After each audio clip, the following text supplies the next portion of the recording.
So this is our final video for the Critical Social Psychology unit.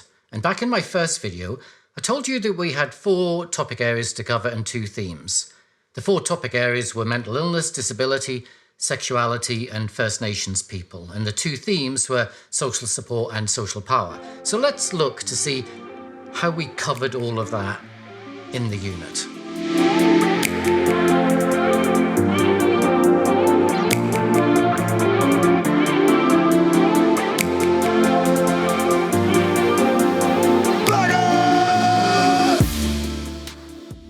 We started off with a look at critical social psychology, and then we had a couple of weeks preparing for the first 2 assessments. And then we got to the separation of the self from other, which relates to our first symbol on the inner circle of our logo. And we explored this in a number of ways. We had the concept of the self, where we contrasted the individual with the social self. We had cultural domains, where we contrasted individualism with collectivism. And finally, for the adventurous, we had knowledge systems, where we contrasted Western logic with dialecticism. In this video, I want to bring you back to that stuff because there is some unfinished business there that I'll talk about right at the end of the video. So by then, we'd finished week 3 and we got into week 4, where we had our first of the 4 topic areas, disability. And here we contrasted the medical model with the social model, and that connected us into our first global social movement, the disability movement. And that's been advocating for the social model. Then in week 5, we got to our second topic, mental illness, and we saw how the same medical model was at work there and what happens when you try to bring in the social model and the sort of resistance you meet. And that's where we had that seminal paper by David Rosenhan. And this is where we linked to the psychiatric survivor movement, who also have been pushing back on the medical model. And in week 6, we started to bring the unit around to link to the women's movement by looking at how psychology had been discriminatory towards women in its past. And that week we were looking at stereotypes, prejudice and discrimination. And maybe you were a bit surprised because rather than look at how people in general engage in those negative behaviors and negative thinking, we instead looked at how psychology was engaging in all of that negative stuff by looking at how psychology had treated women really quite badly. And that was the first real big signal, if you hadn't noticed it before, that mainstream psychology was going to be the focus of our critical attention. And it was also setting up the groundwork for getting to our next topic area and into our first theme. That topic area was sexuality, and that first theme was social power. It was also setting up the groundwork for you to meet our second guest psychologist, but we had to meet our first guest psychologist before then, and that we did in week 7 when we met Stanley Milgram. And that was also when World War II started to loom quite large over the unit and over psychology. You know, it's when the Nazis made their first big appearance in the unit. And the Milgram material represented here in our logo gave us that avenue to start thinking about social power. So that symbol on the inner ring of the logo is the shock machine. And it was here that we had that important observation that general people can do wicked things under certain social conditions. And we also had a big question that we started asking of ourselves, which is, are we the bad guys? You know, are psychologists the bad guys? Now, Milgram was getting us ready for week 9, when we would take a deep dive into the theme of social power by looking at authority. But before we got there, we had to meet our other psychologist, Jordan Peterson, and that was in week 8. And it was there that we got our introduction to the third topic area, which was sexuality. And we also brought in a focus on race, because Jordan Peterson has said some particular things about both women, and about gay people, transgendered people, and also about black people. And here we were making a connection to three big social movements: the gay movement, the black people's movement, and the women's movement. And race would start setting us up for week 10. But before we got to week 10, we had to get to week 9. Obviously, that's how our calendar works. And in week 9, we had a look at social relations. And it was here that we got to grips with our two key themes: social power and social support. And here the final two symbols on the inner circle of our unit logo. And then in week 10, we brought in our final topic area, which is First Nations people. And we reflected on the appalling part that psychology has played in the mistreatment of First Nations people here in Australia. And that, of course, links us to that other social movement, the First Nations social movement. And week 11, I talked about community psychology as a possible place where you can find space to continue to engage with these critiques. But I mentioned a few caveats along the lines of your mileage may vary when it comes to working in that part of psychology. Now, really, those social movements have served to remind us that psychology is oftentimes, and in some areas still continues to be, out of alignment with socially progressive movements. And those social movements have done much to improve the lives of many people who've been experienced disadvantage and discrimination and who've been marginalized. And psychology hasn't really caught up in many regards to that stuff. And that brings us to our final week. Because I don't know if you've noticed, but there's a symbol from our logo that hasn't yet fully landed. It's this one, the workers' movement. This includes the trade union movement, the unions, workers' organizations, all those groups that have sought to protect the working classes from the exploitation of the wealthy. And this movement's really been all about class. It's really about social class. In Australia, social class is not as live an issue as it is in other parts of the world, particularly where I come from, the UK, even though social class definitely exists in Australia. Australia's kind of constructed a narrative that essentially says we have equality. You know, everyone has a fair go in Australia. The reality is nothing of the sort. This is anything but a fair country.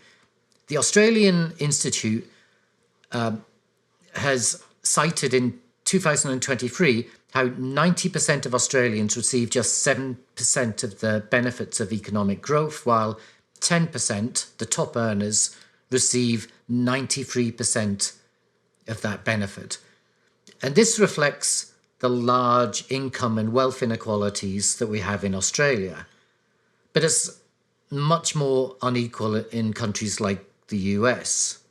The common method of measuring income inequality is called the Gini coefficient. This is a measure that looks at how income is dispersed across a population and represents that data in a single statistical value, a coefficient value, somewhere between 0 and 1. A value closer to 0 indicates lower income inequality, and a value closer to 1 indicates higher income inequality.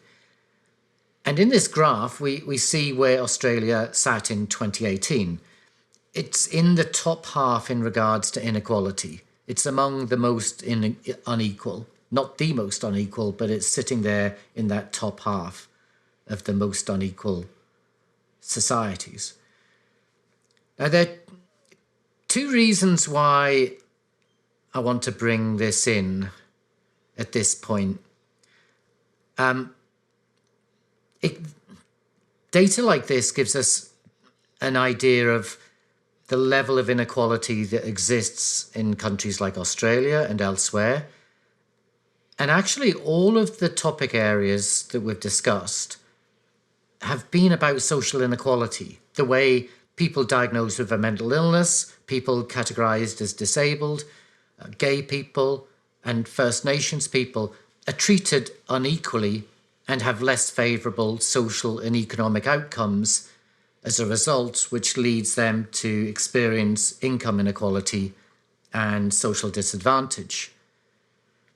So it sits across all of those topic areas, but it's also important to these topic areas because it explains an awful lot, particularly in regards to mental health, mental illness. In this unit, we troubled the idea that mental illness has a biological cause. And I've been telling you that it's got a social cause and that we've known this for a long time. And here is the social cause: income inequality. What we have here is a graph that shows rates of people diagnosed with mental illness tracked on the y-axis against income inequality tracked on the x-axis in regards to various countries. What we find is a near perfect correlation, such that those countries that have the highest income inequalities have the highest number of people diagnosed as mentally ill. Now remember, this graph still has meaning even if you reject the concept of mental illness, because these are people being diagnosed with mental illness. Rejecting the concept of mental illness doesn't reject the concept of people being overwhelmed by feelings of fear and despair. It just reflects that if you're experiencing such overwhelming fear and despair, you have few places to turn outside of medicine. So that's why a lot of people get diagnosed as mentally ill.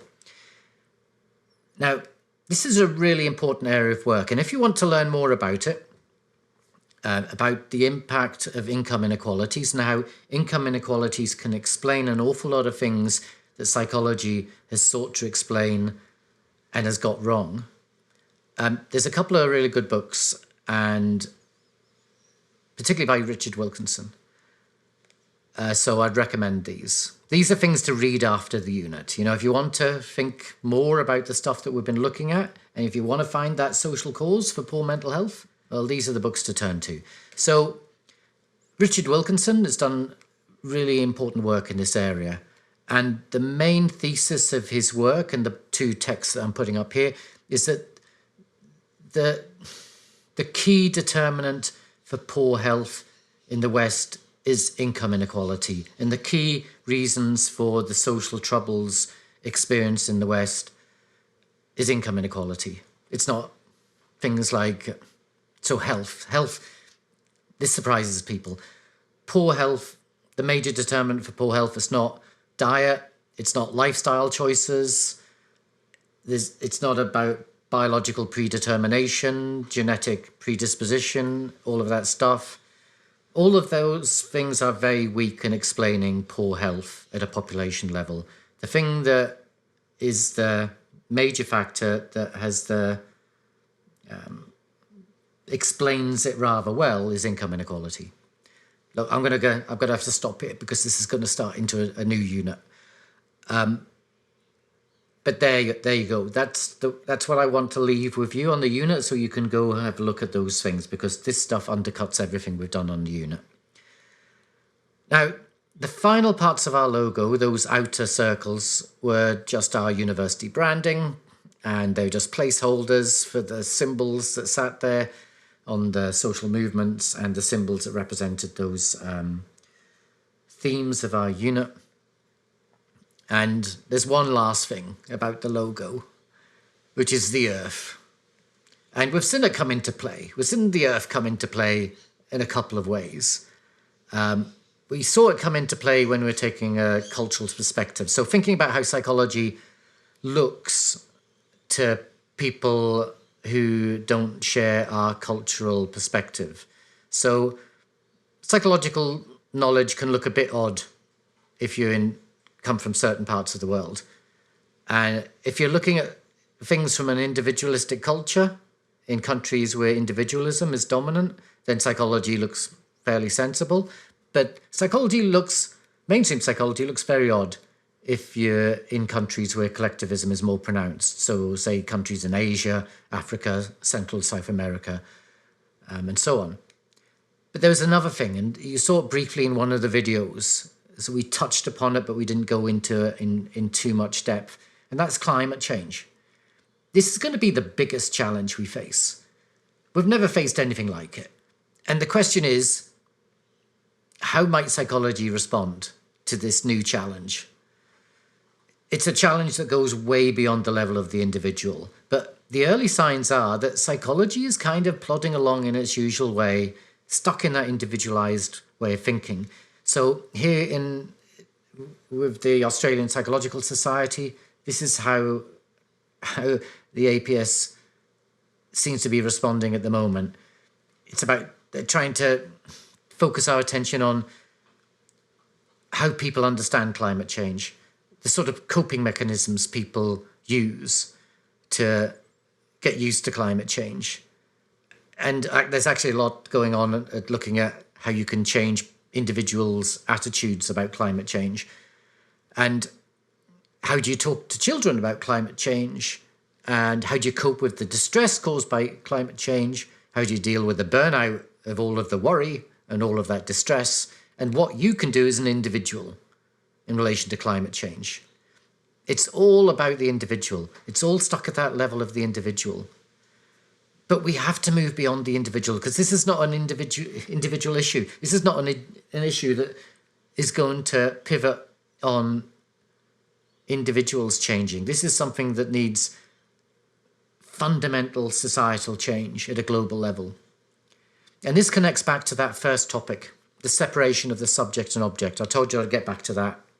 So we kind of come full circle in a way. This is that idea that psychology, mainstream psychology in the West has held for a long time, that you can view human behavior as something that we can understand separate from the social context in which that behavior occurs. And psychology's approach to climate change is still stuck in that ideology. And the thing is that that self-same ideology has led us to the point of catastrophic climate meltdown, the notion that we're separate from the world in which we live, and as such, whatever harm we cause to the world is not causing harm to us, that we can extract whatever we want from the earth with no fear that it will somehow diminish us, that it will cause us harm. It's that subject-object separation that psychology has been amplifying, the way we've separated ourselves from each other, separated ourselves from our environment in which we live, that has tried to convince us that we can just understand ourselves in isolation of all of that stuff. And it's turned our attention away from our interdependencies on each other, but also our interdependence on the environment in which we live. And psychology has effectively helped to give the green light for industries to engage in practices that have led to climate change. Those disastrous extractive processes that have caused harm to our environment and simultaneously harm to ourselves. Okay, on that bombshell, let's finish the unit there. And I hope you've found something to help you think critically about psychology's place in the world, and to think critically about your place in psychology, and also just in this last video to give you a few things to carry on thinking critically about psychology into the future. Now, I hope to see you again. Remember, if you want more content from me, I post new videos up on my YouTube channel, so I might see you there. So, if then, or till then, ta-da.